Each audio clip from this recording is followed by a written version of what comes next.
Yeah, certainly you can say. So should we stand Well, on either side? You know what I'm gonna do? Well, I'm just, gonna- but be in the picture. Okay. But be in the picture. Okay.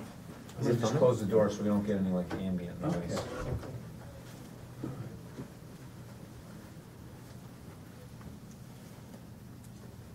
Well, welcome to Judge Lempert's chamber for the wedding of Raymond Stoffel and Paul Sexton.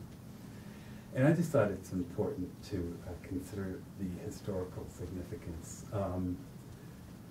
I think for a lot of my life, when I've thought about my own experience as an American and being somewhat interested in history, I thought how cool it must be to be alive in 1860s as the country struggles with the idea of liberating slaves, and in the 19 teens when they're discussing giving women the vote, and how those periods historically have always stood out for me. And here we are today in 2012 and finding ourselves in the middle of just that type of history, and what an honor and privilege it is. And I thought I could do a little dissertation on gay history, starting in 1969. I was 11. Raymond was a little bit older. We won't ask his definition of a right. girl. We hadn't known each other, but that marks the beginning of the gay rights movement with the riots at Stonewall Bar in New York City. And when the bar patrons at gay bars decided they had enough of police raids, and they fought the New York City Police Department back. A little side note that a lot of people don't also recognize about that pivotal event in June 1969. The Queens were really upset that day because it's the day Judy Garland was buried. So there was a lot going on that June in 1969. Interestingly enough, in 1972, I believe it was, the American Psychiatric Association started to look at taking homosexuality out of the Manual of Psychiatric Illnesses. I was 14 years old, and it was at that time in my life I realized that's what I was, a homosexual, by reading that article in the paper. And at that point, I took a vow that I would take this secret to my grave. But luckily, that fate had other things in store for me. In 1982, 1980-81, the AIDS epidemic gets started, and so the gay scene transforms from a wild party to a mournful funeral dirgish kind of decade for many of us. And in 1982, I met Raymond, and so that was a big day. And as we were, trying to get through the onslaught of this plague, in 1986, the U.S. Supreme Court, Hartwood versus Georgia, uphold states' rights to criminalize same-sex behavior. That was another sort of dark day for the gay movement. The president and the federal government, 7 or 8 years into the epidemic, had mustered no response. The president had never mentioned the word AIDS, even when his friend Rock Hudson had died in 1985. We thought we were all set for revitalization, rejuvenation in 1992 with a new Democratic president. But we ended up with Don't Ask and Don't Tell and DOMA. So what a disappointment. The best news of the 90s was the advent of protease inhibitors, a medication that made AIDS a much more manageable illness and not nearly as lethal. In 2003, Canada approved gay marriage. 2004, Massachusetts approved gay marriage. And I think it was 2004 too, when the U.S. Supreme Court reversed its earlier decision from 1986. Yeah. And then in 2011, with the effort of Andrew Cuomo, New York State legalizes gay marriage, and so here we are. Well, it's exciting for me to be part of it.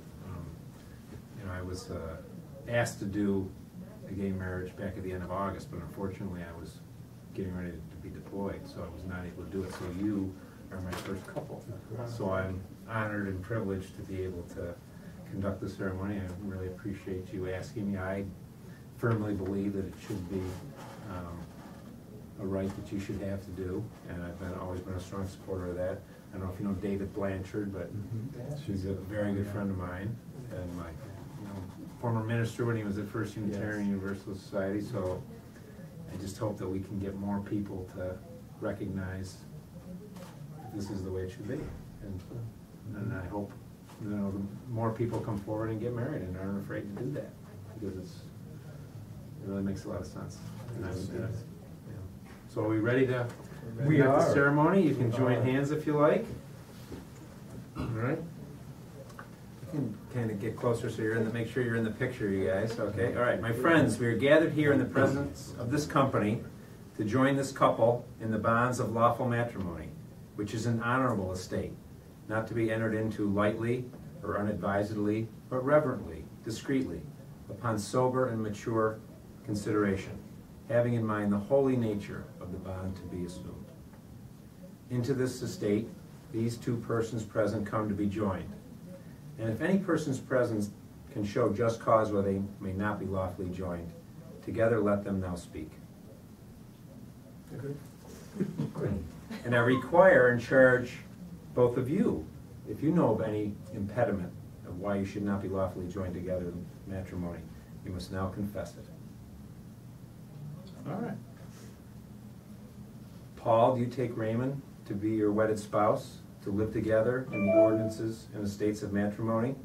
Will you love him, comfort him, honor and keep him in sickness and in health, and forsaking all others, keep you only unto him, so long as you both shall live? I do.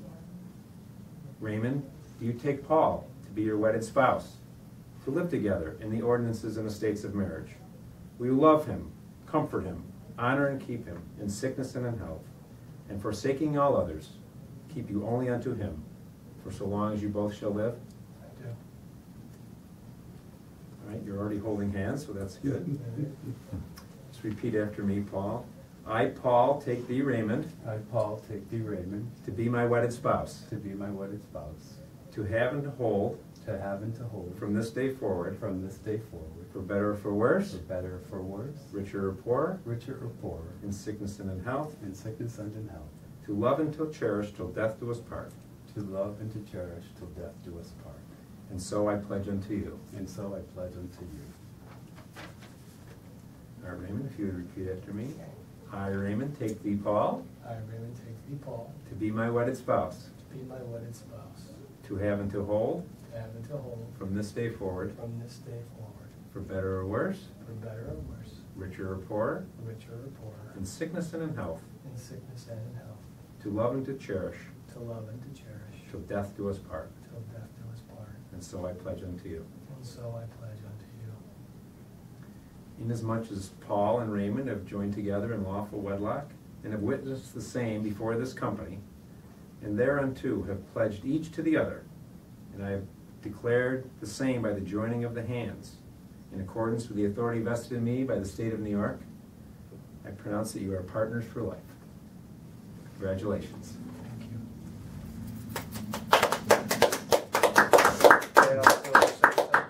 Yeah, absolutely. I have to read it though, because I couldn't remember.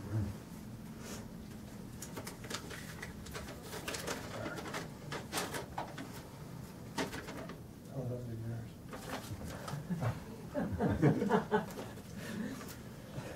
Okay, checking. I don't remember moving away from the jukebox and sitting down at the table and saying hello, but I know it was the best move I ever made.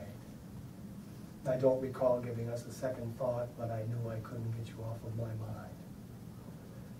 I don't recall being in the market for love, but I knew it was there from the first time I kissed you. I don't remember telling you telling me that you loved me right away, but I do remember Hershey candy bars waiting for me at the side of the bed, and that's all I needed to know. I don't remember how I learned to, but I believe in our 3 magic kisses.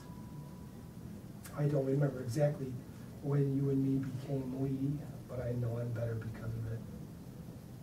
I don't remember why we had to leave, only to come back, but I'm glad you waited for me. I don't remember being lonely, but I know that I missed you then, and I miss you anytime you leave me. I don't remember feeling this blessed and complete, but I know it has something to do with you. I don't remember if you ever asked me to marry you, or I you for that matter, but Woody said that you would say yes. I don't have a clue where 30 years have gone. I just know it's not long enough. I don't remember ever saying forever. It's just snuck up on us. But I will belong to you always. You showed me a world that is brighter than I could ever imagine by pointing to the sky and always saying, look. You've taught me to love in ways that I never thought possible by teaching me to trust in the quiet and the sacred. Loving you has changed my life, enhanced, enriched, and defined my life. My very soul lives in your heart. It's my home. It's where I live. That I will always remember.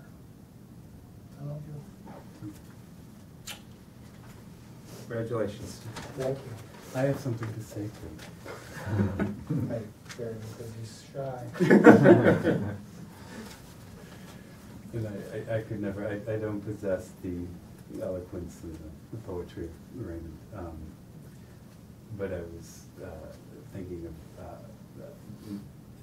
your significance in my life, and again, I kind of revert to history. As a kid growing up in Strathmore, the reservoir was always my refuge, the top of it.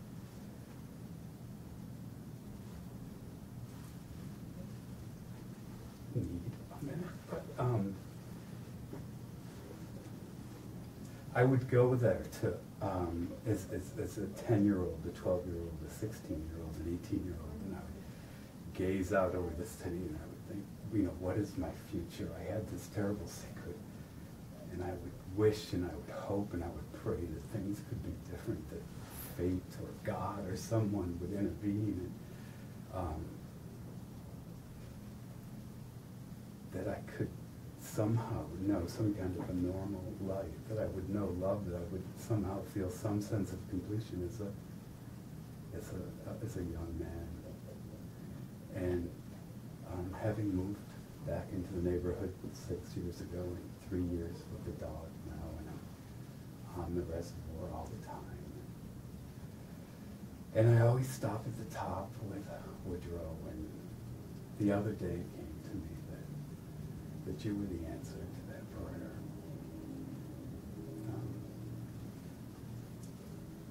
That you were the universal, her fate, responding to those desperate cries of a traumatized adolescent.